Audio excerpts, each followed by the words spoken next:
yeah, but like that one-to-one connection with someone, often sharing an anecdote, but offering an opportunity to get to know you and get to know you in the sense of why do you care about what you do and what has shaped you, who's gotten you there, and creating that really human connection. And that's where a lot of, I found at least a lot of the traction from our organizing came in, was that ability to have a real conversation with someone one-on-one, and often do it by sharing a story about why you care about the work that you're doing. So that's my little segue into the storytelling part. I'm also going to share pictures with you of my dogs. So that's another important part of me besides the storytelling and facilitating that I do. That being said, quick warning, there's 2 extra dogs in my apartment right now. There's a picture of them coming for you. So, and one of them kind of yells sometimes. So I'm hoping she won't do it, but if she does, I will mute, and my partner, who is lovely, will do something to. And yeah, so I kind of went with the goofy, they asked me what I do and who I do it for. 2 Chainz reference, ridiculous, I know. But when when Dallas asked me about this workshop, that was immediately came up for me. So we can move on in slides. So yeah, check-in question. I'd love what we're already doing. Ames, location, fantastic, love that. But what is your favorite creation story? I tend to think of things like this as a kind of origin story. If you want to take the superhero kind of route, you can hype yourself up with that kind of take of like, here's the radioactive spider that made me want to fix this problem or see this change. You can also think of it as a personal life story of a real or fictional person.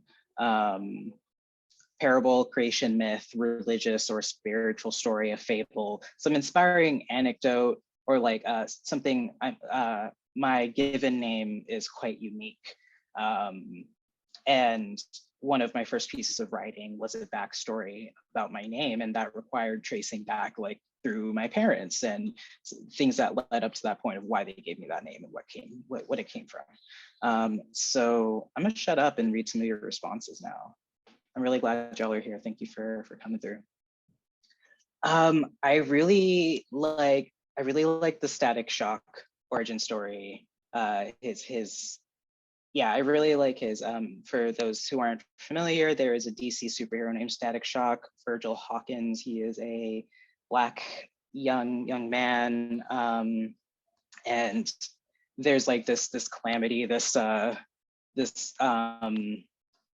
think it might be like radioactive, or yeah, there's like a radioactive like explosion which randomly gives people around the city superpowers based on like kind of what they were doing at the time or their personality. In his case, that means that he can control electricity. He rides around on a metal trash can lid, and he just like people who are doing bad, he fucks them up. And he's Black while doing it, and he's got some like really beautiful locks, and yeah. And in the comic books, his friend's supposed to be like gay, but they changed that for the show.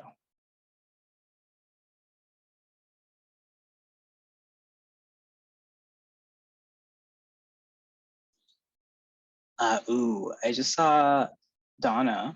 Thank you for the pronunciation in your Donna James in your I guess your Zoom name. But you brought up the villain origin stories. I gotta say, I love that too.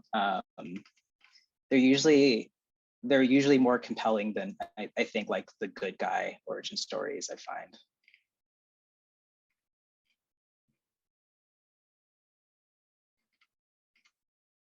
And we have the classic biblical origin story, creation of life, hero's journey, gotta love. Yeah, there's a reason why there's so much media that deals on the hero's journey. It's because it's dope and it works. Yes, naming stories. Just kind of cherry picking from the chat, so forgive me if you said something really dope and I missed it, but I'll try to get as many folks as possible.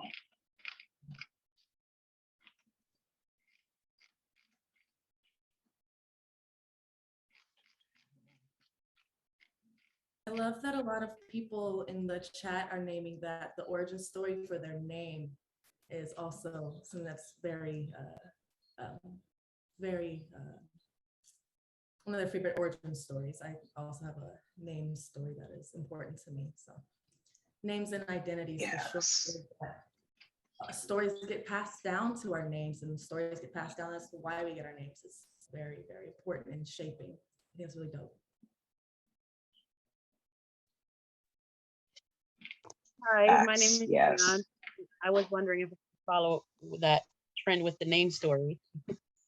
And I love that my name is universal, meaning a boy or girl can have that name. I've met a boy with that name, and I have gone to school with girls with the same name.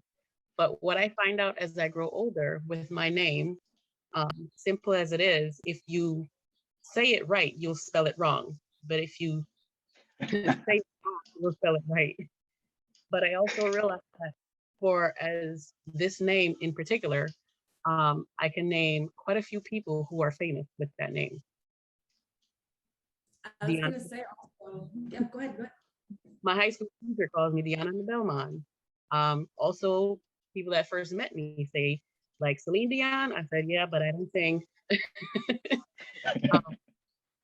But my friends in high school also called me Dionne Warwick, and I said, yeah, and your future don't look too bright if you keep calling me that. But yeah, the story behind the name is very, very funny when you think about it, because my aunt gave me that simple name, and I named my son with that name. I just subtracted one letter, and she just thought that it was the weirdest thing, us young people these days naming our children something odd. I said, well, how did I get that name in the first place? And then the conversation stopped. So that's my story with my name. I love that. Thank you. I love that you flipped it back. Of course, my Dallas Cowboys brain out of Deion Sanders. But Eddie, I think we should go ahead and keep it going. Yeah. Keep Yeah, sorry. I got very excited by that. But yeah, that's our beginning. So we can go to the guidelines. Nothing wild. I usually bring these to whatever spaces I facilitate. Make space, take space, kind of be your own personal gauge of like, hey, am I speaking up a lot?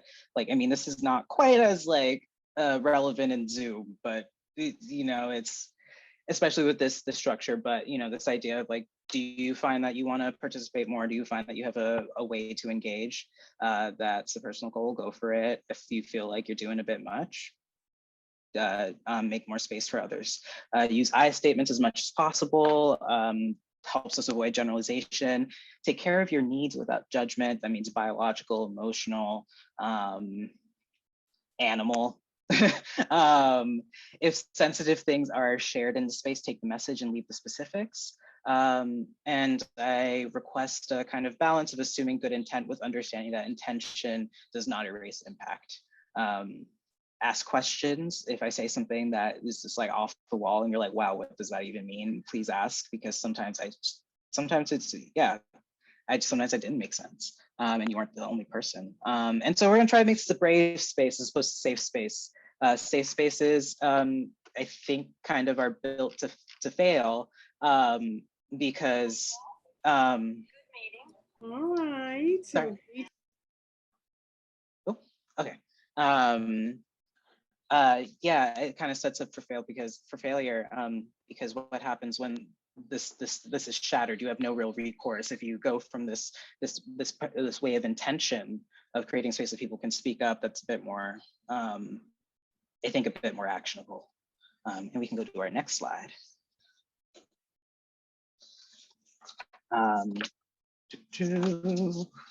So yeah, something that I found really important is even if from writing an artist bio to deciding if you need to completely change what field you're in, or if you're deciding to change a viewpoint, being able to name one's values is one really good way of kind of getting a good idea about that. And so we're going to build on this, and we can go to our next slide.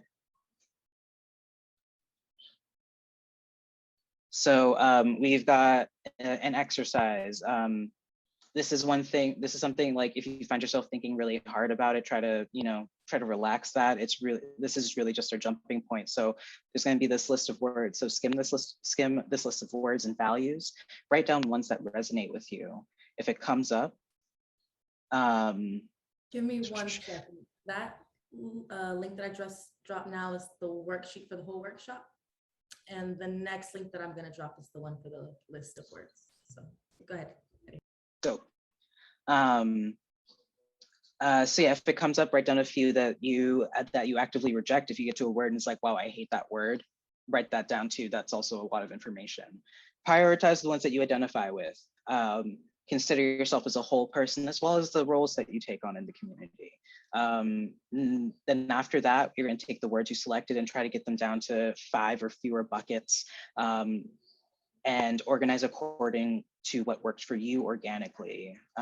Examples of way to organize it, be like, hey, this is my inner self, this is me in interpersonal situations, these are easy things for me, these are difficult things for me, this is what I hope to embody, or these got redundant, you know?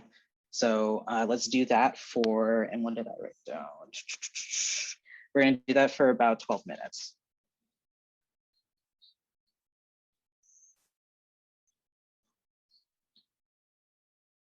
I know it sounds like a lot, but you know, I got y'all reading.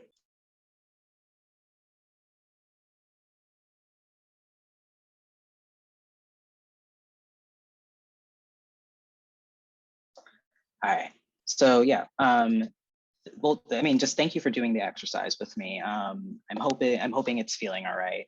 And we're going to move into our also, just to clarify, do folks have there we go. Okay, cool. Because sorry, I'm like tripping over myself right now. I was like, oh, I should have told them like if they really felt like they could go into the free write. Did not say that out loud, but it's okay. Also, quick note, you all, and one of those links is our agenda. If you want to follow along, if that feels good for you, that's there. Most of what I'm saying and everything that's on the slides is also on there. So definitely an access thing if y'all need it. So we're going to move to a free write. Free write's another thing where you're just kind of like relaxing, or at least in the sense of like you're not really self-editing. If you're writing, not scratching out. If you're typing, like kind of your delete button is like your a no-no zone, and really just kind of like, even if it's unintelligible, points is to get it out, and to keep your pen or finger or thought moving. So the prompt, we have these values that you feel strongly about. Can you think of an experience that illustrates why this idea is important to you in your work? Be as broad or specific as you need. This is an activity for you. I loved y'all sharing the responses in the chat too. I found that really nice. And yeah, and it's nice to find out these like special parts of you and these little stories. It's very special. I'm very grateful for that. So how did that exercise feel for you? A few folks can come off mute if you're feeling up for it, or you can continue writing in the chat. I'll share. Hi, everyone. So for me, I felt like this exercise was right on point, especially now I have transitioned into like a new position and the assignment that I have over my life. And it allows me to really sit and reflect on what is my core values in the system that doesn't align with like what I believe, so I could keep this on the forefront. So I thank y'all for this exercise. So thank you. So a lot came out for me and I appreciate the space to do so. And I love the music.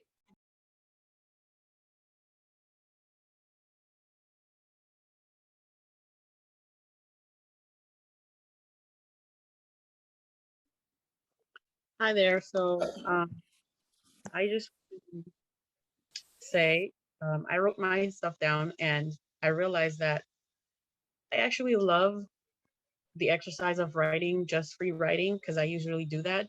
But I've it's been years since I've done that. And even though I can't hear the music, I still appreciate the space and the time set aside to be able to do this. Because normally I am way too busy, and it's just it shocks me every time. It surprises me every time that whenever I sit down and put pen to paper, which is rare, a lot can come out. So thank you for the space. Yeah, me personally, I liked it because, you know, a lot of the things that often when you free write, a lot of the things that been occupying your mind, you kind of able to just let it out and see it objectively on a piece of. It's almost like, you know, seeing a reflection of yourself in the past, for me anyway, in the past week or so. So it was good for me.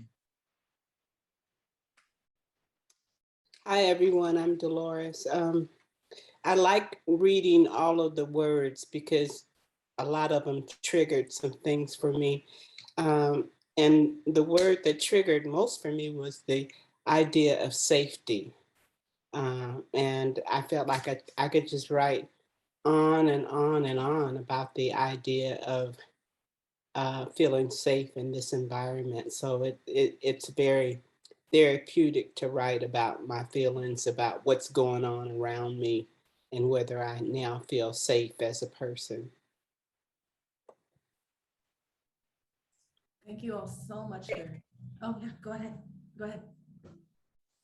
I just want to make a comment. My name is Sweet Tea, and I'm from St. Louis, also from Guilford, Connecticut. Connecticut's in the house. Nice, New Haven, Connecticut, I saw. Yeah. Visiting my mom right now in Guilford, where I grew up. Anyways, my values are accountability, community, and equity. It spells ACE. ACE trumps all. And I just became an elected official, Dallas, and I met last year. And I am an alderwoman in St. Louis, a council person for the first time. And I use those values of accountability, community, and equity to make all my decisions. I've done that all my life, and now I do that as an elected official. And one thing that I did in my first 100 days was I spearheaded a new development movement and was able to get $1.8 million from a developer building luxury apartments and to put $1.8 million into affordable housing repair. And I feel that is possible because I look at my values in every single day: accountability, community, equity. And I feel like if we all make our decisions on that, we make the right decisions. Oh, thank you, Sweet Tea. That's awesome. Thank you for sharing that with us. And we're gonna put you in some smaller groups so that you can share a bit more. If any of those anecdotes come up, if any of these insights come up, if you just want to chat for a second. Yeah, we're gonna put you in some groups 3, and you can continue talking about it and offering things like Sweet Tea just offered us. That was perfect. Thank you for modeling that.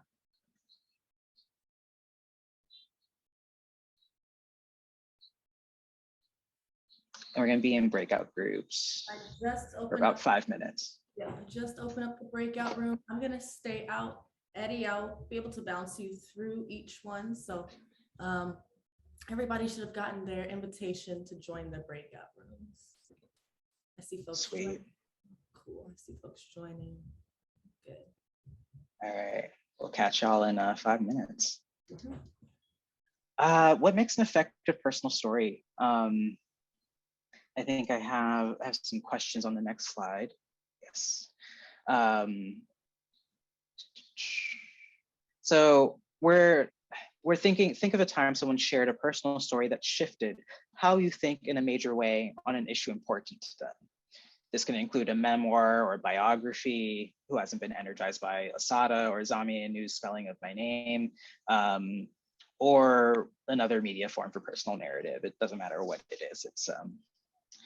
But I feel like those are two that a lot of people identify with. And I've got some other questions for our thinking. What made it effective? What made it ineffective? What were the parts of that? that factored into what worked and what didn't? How did identity factor into this experience, meaning yours or the other person's, if not both? How did it feel in your body to interact with this person's narrative? Were there any kind of like ways that like, you know, your chest clenched, or did you find that you were breathing faster? Did you cry? Describe the shift and if the change was lasting for you. Yeah, I think that one's a little bit self-explanatory. So yeah, I'm gonna open it up to all y'all and we can talk a little bit.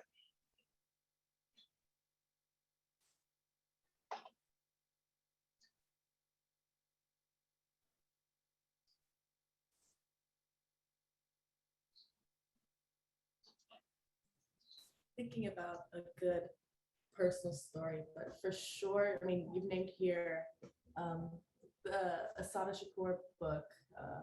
Definitely, when I was first getting into organizing, definitely for sure, I feel like just her whole story radicalized me in a way that she was able to contextualize American history in a way that made me feel a lot more enraged and wanting to get engaged in a way that channeled that into something that was just more lasting or more impactful, but also just really where I was able to connect with other people that were also feeling those same type of emotions.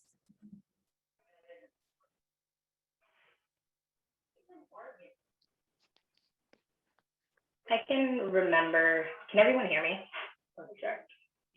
Yeah, so I can remember a story. I do, as I was telling my breakout room, I do facilitations for transportation workers in San Francisco, which is mainly POC, Black and Brown folks. And so they bring in a lot of interesting stories because the transportation, I mean, San Francisco is the city with the highest amount of homelessness, mental health issues, and drug and alcohol addiction. So they interact with all of that. But one particular worker was talking about his triggers, and we try to teach them to engage with their emotions and how to have internal conversations about where they're at emotionally, whether they need to take space. And so one worker identified the fact that he had a trigger of seeing people run across the street. And I could see it's a room full of operators, and a lot of operators like, that happens every single day. What do you mean? And then he went on to say that, like, I have this trigger because one day while I was driving, a woman was running from my bus, made it 5 lanes, got hit by a car and died. And the room was just altered and changed. I could see within people in the room, them taking a step back and like realizing the like what they do and the things that they see. And within myself, it kind of like opened, because he had been a bit closed off before, but just kind of like seeing the way it impacts, I could feel my chest tighten a bit for him when he dropped that in there, because you could still hear the pain in his voice when he said it. And you could see other people like open up and engage and like really emphasize and offer their sympathies to them. And so it was just a really impactful story, and just the gravity. It talks about the delicateness of life, right? And he was very open and honest with a trigger. And he also shared that he didn't even tell his wife about that for 12 years. Like, it was just a really valuable story, and really brought out like the importance of having space to talk about things like that, and the importance of like talking with a group who could understand possibly what you do. So I'm just, in particular, that story really, really like has carried with me for a minute. Thank you for that. Thank you.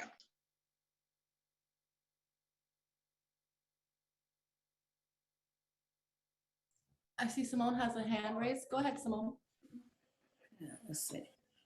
Yes, I'm gonna relate on a current difficulty through um standards. You know, a lot of people go through it up to this day, substance abuse. And I wasn't really going through substance abuse, but I can relate as a successful member in the substance abuse group. and graduated through substance abuse, I can understand the flexiation, the effect, and the outlook, and the willing, the guilt, and it can make you feel like you're locked in, closed doors, and you're by yourself, and you just pick that bottle and drink it. Your emotions is gone.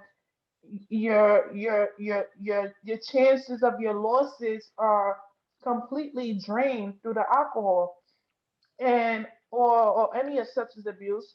And as just hearing other people experiences and being there, I was able to relate, but not relate in a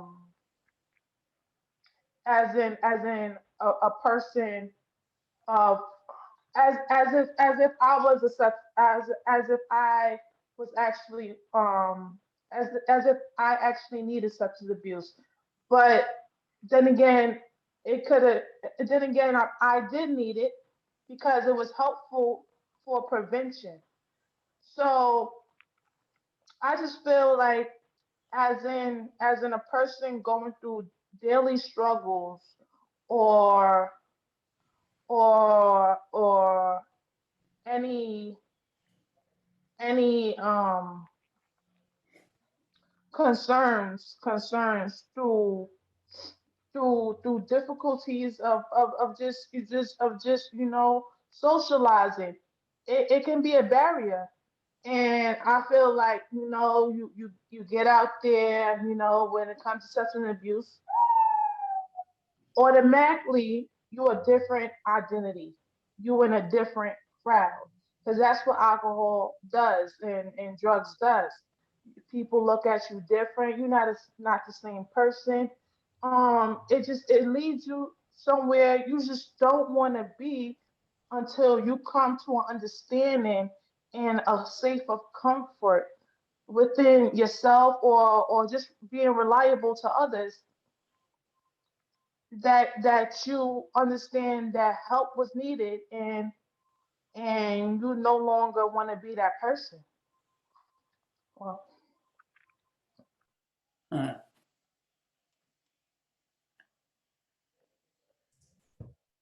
Thank you for sharing. That's, I think, yeah, personal impact stories, especially from folks who come from the communities that are mostly deeply impacted, can really be the ones that stick with us the most. And I think that's like just mostly like one of the most important parts about sharing our stories, because um, if we didn't have those personal accounts, then who else would be telling our stories for us? And what else, what other connections will be made? What else would people be doing for one another?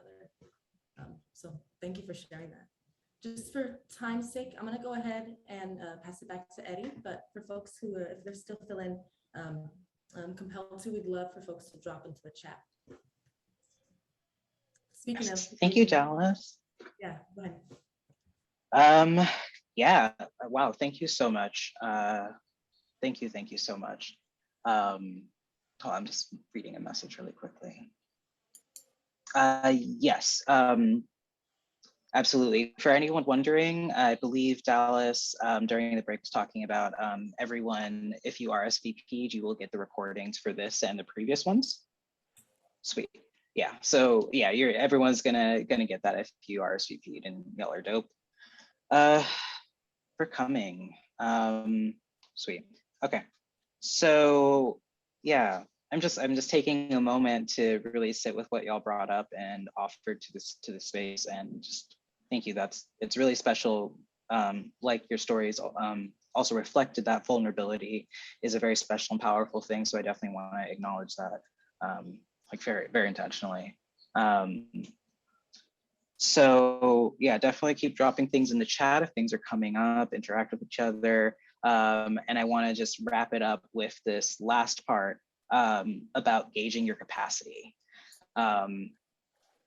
So we can go to our next slide. I got some pictures for you. So there are so many variations of this diagram. I didn't write down any of the names of it, unfortunately, but there's so many different origins of this kind of idea of overlapping layers, and kind of mapping out, in therapy, in like psychology, you might call it like your window of tolerance. But we're thinking about like, what's our comfort zone, what's our growth zone, what's our danger zone. And I think for me, and I can speak from my own experience, someone with mental illness, someone who's disabled, someone who is Black, trans, and queer, and it can be, there are days when you're a little raw, there are days that sharing can open you up. Vulnerability is beautiful, but vulnerability can also cause harm. Or make you open to harm. So we want to avoid doing that, especially if we're doing advocacy of some kind. We want to be able to center ourselves.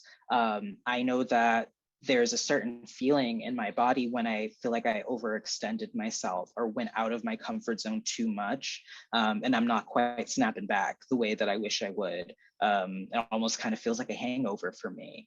That feeling of, oh, I overshared, or I feel like my story was extracted rather than me giving it. That feeling, that it's, for me, it's a really cruddy feeling. So I just kind of have a few different ways of conceptualizing this idea of measuring your growth, your comfort, your growth zones, and like your danger zone. There's a bunch of different ways. Feel free to look into all the different ways that people have conceptualized this diagram. Next slide, please. This is just another way that I was just playing with it. Whatever works for you visually to do this. If you want colors, what I did was green, yellow, red. This idea of like, expanding outwards. Your outer reaches are going to be where you're probably going to like struggle a little bit, where you're getting to like the really raw things. Maybe you haven't quite processed something. Maybe that isn't something to share in like the most public forums. Maybe that isn't like, maybe that shouldn't be in like a bio. But, being discerning about what things feel like will be really helpful. Next slide. And just another variation. Maybe on a day where you're feeling really well resourced, you are feeling like that. This is an example of that, of like your growth zone and your comfort zone are feeling real good. Like you're really in a position, like you ate some vegetables or some shit, like you took a walk, like you read a good book, and like you're feeling like really ready for it, and you're like, wow, I'm ready to like handle something difficult. I'm ready to be vulnerable in a way that takes energy and effort. And like, in your growth zone, maybe green some days. And then, then like watch out for like your danger or your risk zone. But, always up to you, and visualization, whatever visualization works for you is what I hope you take away from it. Next slide, please. I also did it in a line, if you want to think of it as like a spectrum. I also offered some other words for this: stretch, learning, fear for growth zones, or for danger zone, panic, red, risk zones. Those areas where you really gotta you gotta do some care afterwards, or check in with someone, or even schedule a therapy session. Like there's been some moments over the summer that I've had really intense conversations, and like get off and I'm like, oh, immediately I need to schedule a therapy session, like if it wasn't already on the books, which preferred for me personally. Next slide, please. In a very like robotic kind of sense, you would hope that it would be, like three equidistant, three equivalent areas on your like spectrum of comfort, growth, danger. The dogs are starting. But it may look different. So next slide, please.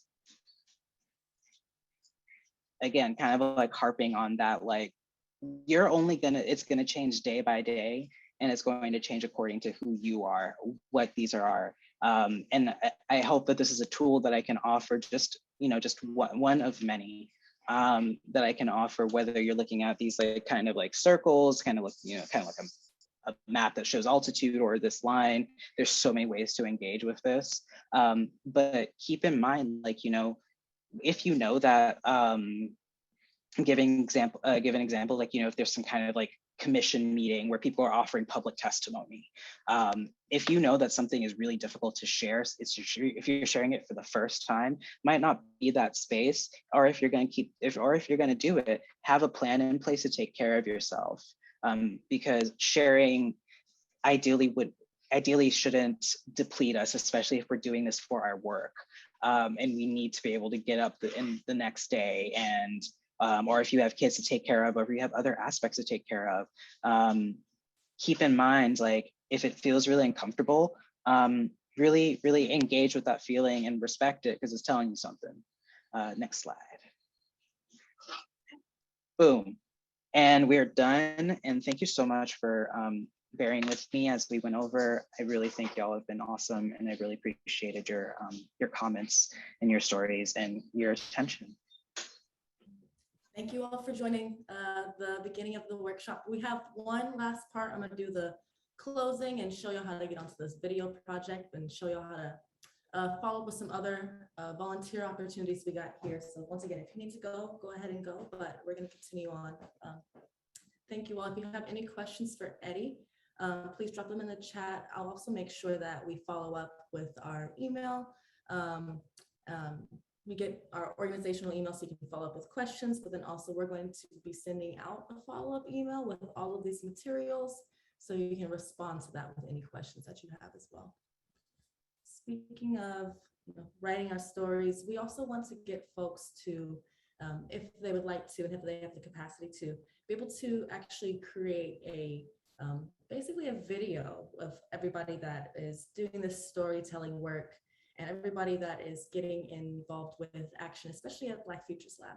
So what we're doing is we have created this little website that you can go to. You just click on the link here, and then we're asking folks to answer the question, why I do this. So why are you on this call tonight? Why are you here to learn how to tell your stories? Why is it that you do the work that you do? Maybe if it's not even specifically the work that you're doing for Black Futures Lab, but we want to know, why do you do the work that you do to make Black folks powerful in their community, or however it is that you do this work.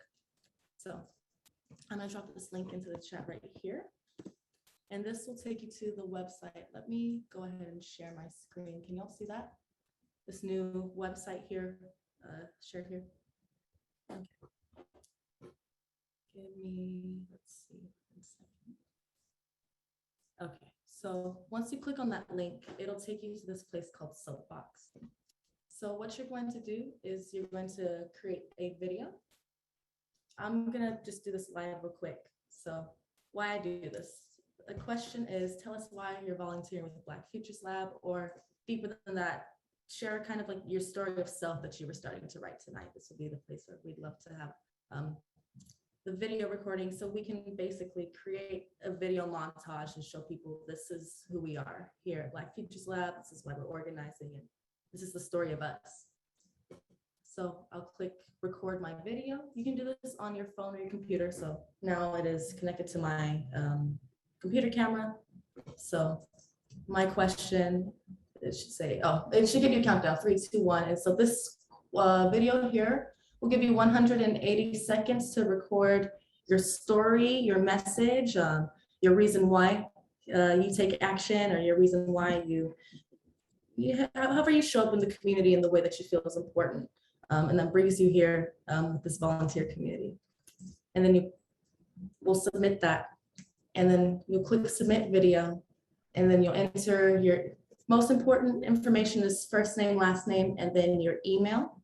And so that sends the video to me. And then what I do is, for accessibility, I make sure that there are captions on the video. And I make sure that if you put your name, that this tool can't always spell our name right, because, you know, so I make sure everybody's names are spelled right and the captions are good. And then I'll resend the video out for you so that you can share it. And then we can also share it on our channels too, to show this is who we are here.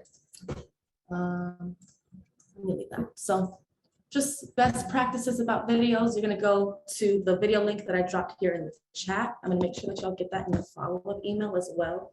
This is another, sorry, I should have updated this here, but this is another video project that we're doing. You'll see it when you click on there, but we're also telling people why folks are getting vaccinated and kind of helping to quell a lot of the misinformation about vaccines. But this one's going to be our introduction of why I do this, why I'm organizing, why I'm telling my story. You do not have to do this tonight. I'll make sure that you get the volunteer or you get the link in the email. And so you'll be able to do this project through the next couple months. We'll have this open. We want to start collecting videos and start showing the people, you know, who we are here and what we're doing, especially as we're working towards this 2022. Some final things, closing and next steps. If people want to drop in the chat, just their final feelings, how they're feeling now, something that they learned tonight, and then something that they're going to take with them into the future.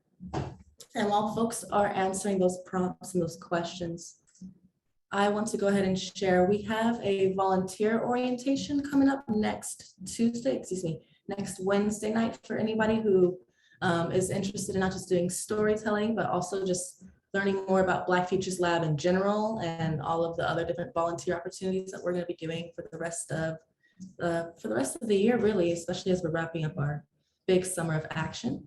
So that's happening next Wednesday night at 6:30 to 7:30. It should just be an hour. I'm going to drop the link into the chat for folks to RSVP, and I'll email y'all to get that as well. Yeah, so thank you all for being here. With that, we kept y'all over, so thank y'all for sticking through and staying true. I really, really appreciate it. This was a really great space and great to learn for me that folks, when they come here, they want to share. So I'll make sure to extend the next storytelling event by a couple, at least 10, 20 minutes. So thank you all for being engaged. Thank you for being vulnerable. And Eddie, thank you so much for leading us through that workshop and through all of those strategies. They're really, really helpful. I hope that folks found those tools helpful. And yeah, it's been a pleasure. It's great to see y'all's reactions. Thank you all for being here. Thank y'all for creating the comfort in this space. A lot of y'all mentioned that y'all felt so safe in this space, but y'all created this space here. So thank you for creating that for one another.